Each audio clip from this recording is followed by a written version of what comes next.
What's up, guys? Welcome to Daily Dose of Reddit. This is your host, Zach, and today's subreddit is r/IDontWorkHereLady. This story's called, I'm 4 years old. What's your excuse? Okay, first-time poster on mobile English, not my first language. If you decide to roast me, please use spices. Cinnamon, allspice, ginger, whatever you like.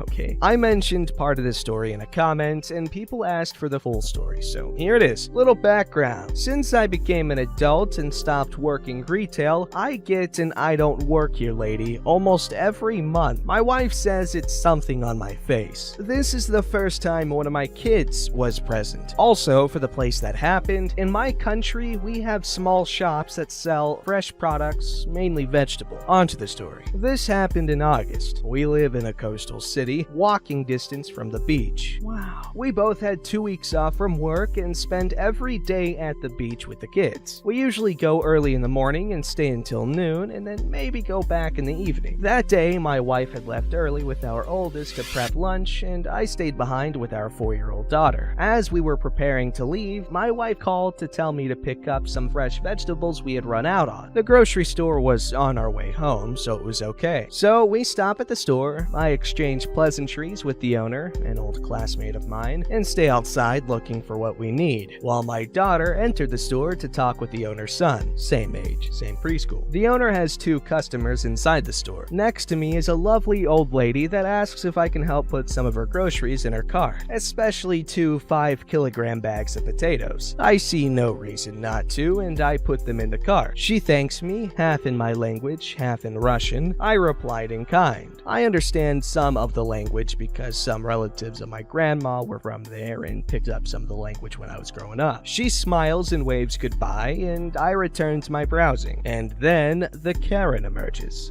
I want 3 kilograms of onions, 4 kilograms of potatoes, and 3 kilograms of tomatoes. And be fast about it. I'm in a hurry. I turned around to see a middle-aged woman in a sundress, sunglasses, big hat, stereotypical Karen haircut, with her arms crossed in front of her and tapping her foot. Because the store is self-service and I'm wearing swim trunks, an old t-shirt, flip-flops, I'm having my beach towel draped over my shoulder and carrying a ridiculously huge beach bag. I give her no mind and return to my shopping. Big mistake. Karen decides to break social distancing and grabs me by the shoulder. I gave you an order, boy. I'm 40 years old, by the way. Now do it or I'll get you fired. I don't work here, I reply and take a step backwards. Don't give me that broccoli salad. I saw you helping that other woman. She kindly asked for my help to move the bags. I still don't work here. So you only help your compatriots, you little suit? What a disgrace! And goes on a very racist rant, cursing every other word. At some point, we had gathered spectators. The owner had come out, along with the kids, and my daughter decides to come to my rescue. My daughter doesn't like people fighting and finds creative ways to break them up. Why are you screaming at my father?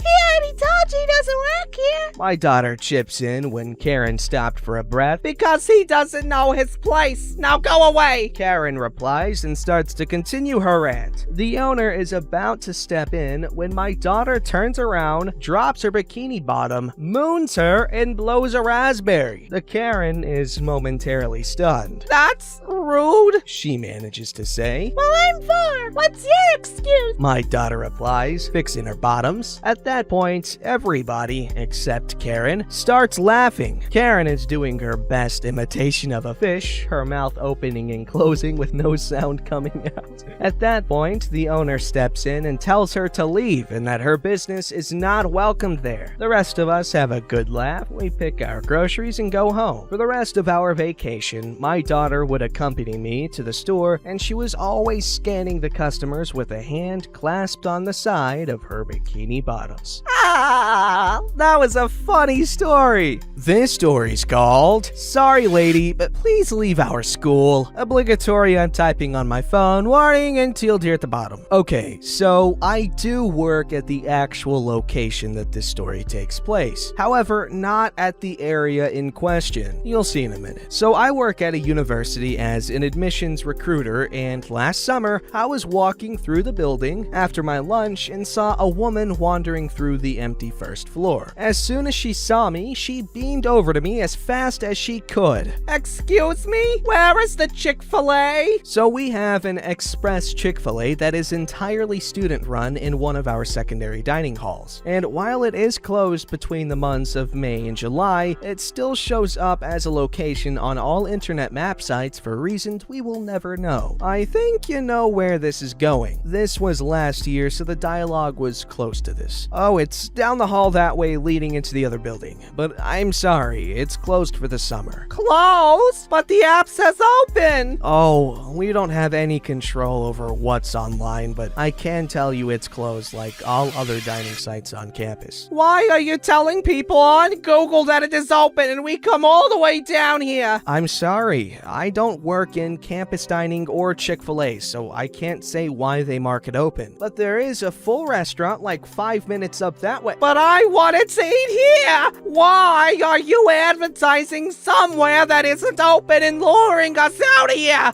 You should be ashamed of what you're doing! Again, we didn't advertise. Let me speak to your supervisor. I need to talk to him about your store. Store? I'm an associate admissions director. I don't have a supervisor other than the director herself. And this is definitely not something she cares to hear about, but I knew this lady had a story in her head and wasn't going away easily, so I had an idea. Sorry, ma'am, but I have a presentation starting soon, but I hope you find an answer to your question. I began walking back towards the office I actually answered legitimate questions at, and sure enough, this lady followed me like an angry gremlin. As I walked, I quickly texted our secretary a short brief of what was happening, and then put some distance between me and Gremlin Woman as we entered the office. Hi, ma'am. How can I help you today? Well, I'd like to complain about the terrible business practice by your restaurant, and your employee here has no skills related to the customer service industry. I'm sorry, what restaurant? Gremlin Lady proceeds to go on a tangent about us and Chick-fil-A and restaurant management, etc.,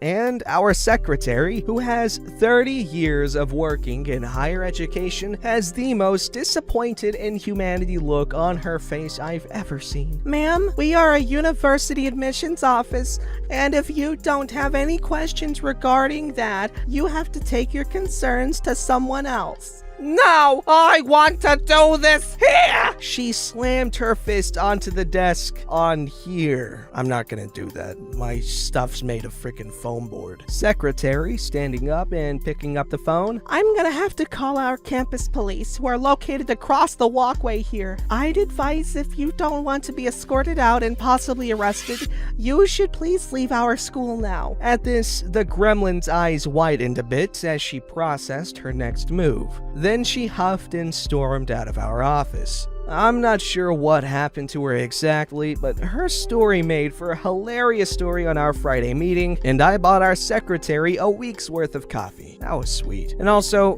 can't really blame Gremlin Lady there too much. Chick-fil-A is just hits different. Alright, this story's called Just Because You Paid Me Doesn't Mean I Work For You. First time posting and on mobile, so apologies for formatting errors, a bit of necessary background. This happened in 2003. I work in the insurance industry in a not very well-known profession having to do with audits. I got my start working for a small company created by my uncle, and I was with him for about 10 years. My uncle then decided it was time for him to build his dream home and move, which meant either I had to take over the company or find a new job. I didn't want to spend half my day chasing down invoices, so I elected to start a job search, and he agreed to give me some time to find a position before he shut things down. There are two types of positions in my field where you either work for a vendor, which is an independent service provider, or directly for an insurance company. Openings at insurance companies don't come around that often, and vendors don't really have the greatest of reputations, so they're basically employers of last resort. That ends the background, and now my story. Over the course of about 3 weeks, I applied for 2 positions at different insurance companies and was quickly notified I didn't get 1 job. The second kept saying, "We'll get back to you." Not wanting to hold my uncle up, I bit the bullet and went and applied at the largest vendor in my country. The day of my interview, I met with the on-site manager, a lovely lady who seemed to be in a bit over her head. It just so happened that her boss, the district manager, and then his boss, the regional manager, were also in the office that day and sat in on the interview. It went well. I filled out paperwork, we shook hands, and I left. Did not hear anything from them for about a week. In that week, I finally got a call back from that other insurance company, which at the time happened to be the biggest one in the world, known by 3 initials. They offer me a position, go over the details, set a start date, and I accept. The following Monday, my phone rings at about 10 a.m. I answer, and it is the lady that I had the interview with at the vendor, who I'll now refer to as Vendor Lady. Hi, we were expecting you in this morning. Is there a problem? Pardon? Today was supposed to be your first day, and we thought you would be here at 9 o'clock. Why would you think that? That's what our records show. With absolutely no irony whatsoever. I don't work for you, lady. I never heard from you guys after the interview period. No one called me to offer me a position or discuss salary, much less a start date. Oh, I had no idea. I'll take care of it, and sorry about that. Thanks, and have a good day, I guess. That's not the end of the story. The following Wednesday, which is typically payday for the job that I had, I go into my bank account and see that there is an automatic deposit from the vendor. I stare at my screen for probably a good 5 minutes trying to puzzle out what in the actual hell is going on. Then I realize I'm gonna have to call Vendor Lady. Hi, Vendor Lady. You might remember me from the mix-up where you thought I was supposed to work for you, but I don't. Why did I receive a paycheck from your company? That doesn't sound right. Let me check. She places me on hold for a few minutes and then comes back and says, Well, it looks like since you filled out all the required paperwork during the interview with your application,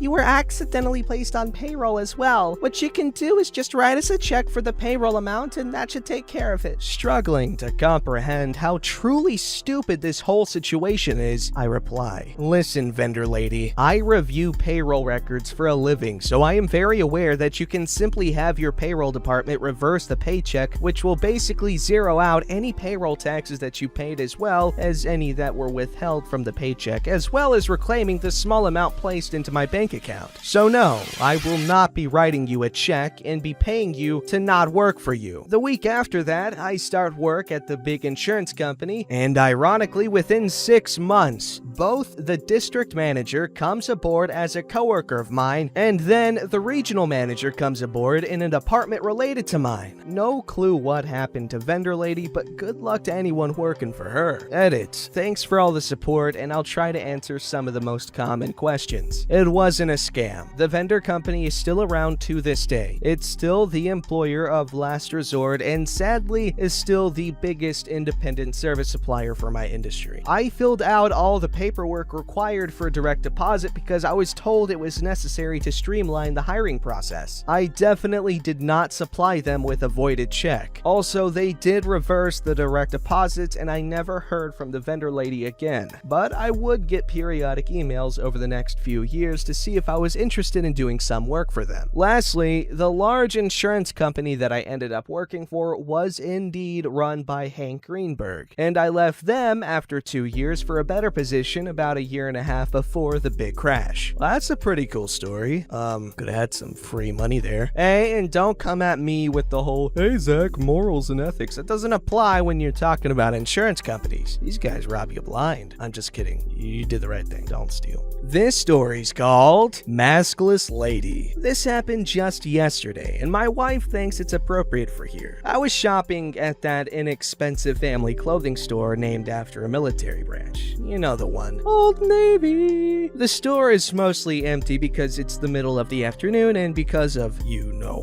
what. Most people aren't out and about for shopping, no reason. Anyway, I was looking for some jeans at the front of the store because they were on sale. Mind you, I was actually wearing a pair of jeans, a plaid shirt, a vest, and a mask that all could have been from the store. As I'm searching for my size, this lady approaches with her phone to her ear and her mask in her hand. I pause what I'm doing and look over at her. Do you know where the men's athletic shorts are? No. Can you ask someone? No. Don't you work here? No. Oh my gosh, I'm sorry. Why didn't you say so? Because I was trying to figure out why didn't you put your phone down and put your mask on when talking with a stranger in public? The lady's face went from confused to horribly embarrassed. She immediately turned bright red, put on her mask, mumbled sorry, and headed straight out the door, sans shorts. I find jeans in the right size and head to the checkout behind me. The cashier has these big smiling eyes, and I can tell she is smiling behind her mask. She tells me, The look on that lady's face was priceless. Have a great day. ha! You know what though? Honestly, I can understand that lady, the maskless lady, because I was in the airport and I was eating some Chick-fil-A and you can't eat with a mask on, so I was eating without the mask on because what else are you gonna do? And so I was walking around and I'm just like, man, why do I feel like an idiot right now? I just feel stupid for some reason. I'm just looking around and then I go to scratch my mouth and I'm like, okay, cool, I scratched my mouth and I was like, wait a minute, how am I scratching my mouth? And then I realized I gotta put my mask on, and then I put my mask on. It wasn't very hard though, but the Chick-fil-A was so good. Don't forget to like, subscribe, and hit that bell to never miss an episode.